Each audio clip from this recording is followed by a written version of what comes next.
Well, Ron Bonighton is the former head of intelligence agency, the Defence Signals Directorate. He came to Victoria to retire, but instead Mr Bonighton has ended up with two very busy jobs.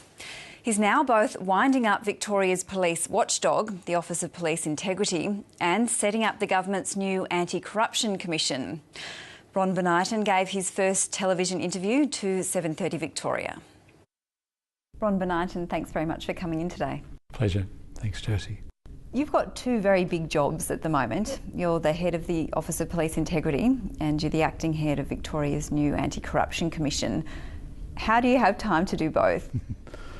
Well, I'm learning, I guess, is the very short answer. But I've had 6 months to familiarise myself with OPI and how it functions. And we're really just starting up and starting to build capacity at IBAC. And I've got a good crew, so I've got lots of help. How many staff is there currently at IBAC?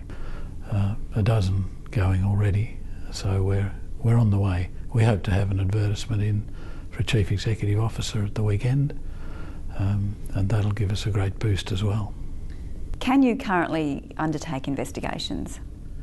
Only in the OPI environment, which remains the same as it's always been.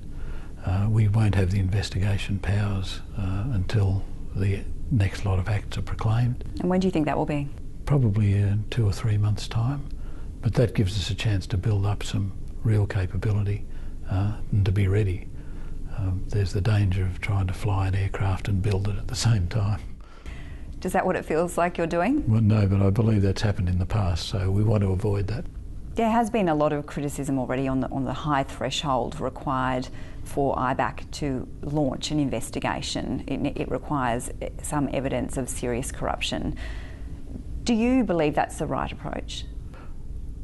Too early to tell, but we're aimed at the high end of the corruption business. But do you believe that there is a tip of the iceberg effect, that by starting to investigate what looks like low-level corruption, much more serious corruption could be discovered?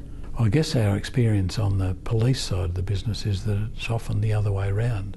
You start off with something that looks really serious, and then as you delve into it you find that the facts are not there to support it, and you end up handing it over to someone else or maybe dropping the investigation.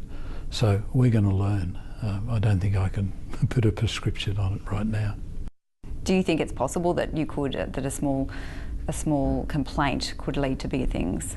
We can accept referrals from other bodies as well. So if people come across serious corruption, we'd expect it to be passed across to it. Your own personal background is from a very different place. You're the former head of a spy agency, essentially. It seems that the very nature of your background of spying to the general public is one of great secrecy, of keeping things quiet. Is that compatible with the general nature of corruption busting, which is bringing things out into the open? Interesting question. My answer is that at DSD we had a very rigid system of accountability.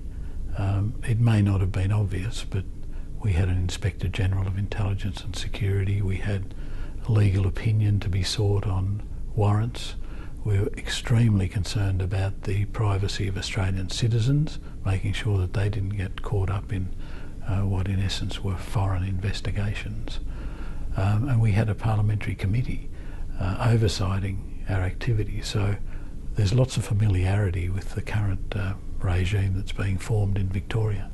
But what about the culture of the work?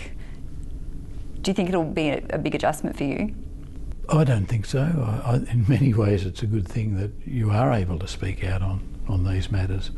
One of the frustrations of the intelligence community is that when criticisms are levelled, no one can really dispel the uncertainty or the worry. We'll have the opportunity to do that with IBAC. We know that OPI is in its last days. Do you think it's been unfairly maligned? Well, it's come under some really heavy criticism, and I don't think it's been in a position to always explain why it did things or why it didn't do things. Unfairly maligned is overdoing it, I think, but certainly maligned. And I think the new regime will give better opportunity to explain just how and why things are done. But there'll always be a problem in talking about operations. We know that Office of Police Integrity staff are going to be, some of them at least, rolled into the new IBAC, and that you're running both organisations. What happens when the OPI is no longer and you remain interim head of IBAC and somebody brings a complaint to you about the Office of Police Integrity? Well, each complaint will be looked at on its merits. There's provision in the Act for me to stand aside if there are conflict of interest situations. But stand aside for who? Well, we'd find an independent person to conduct that inquiry. But as I said, I don't really want to talk about how we might go about operations.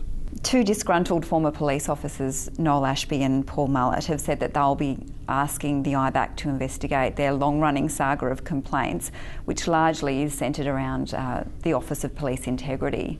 That's just one example, but would that pose a conflict to you? I'd have to see what it looked like when it came in the door. These are a long time ago, well before my time, and I've been focusing very much on the future rather than the past.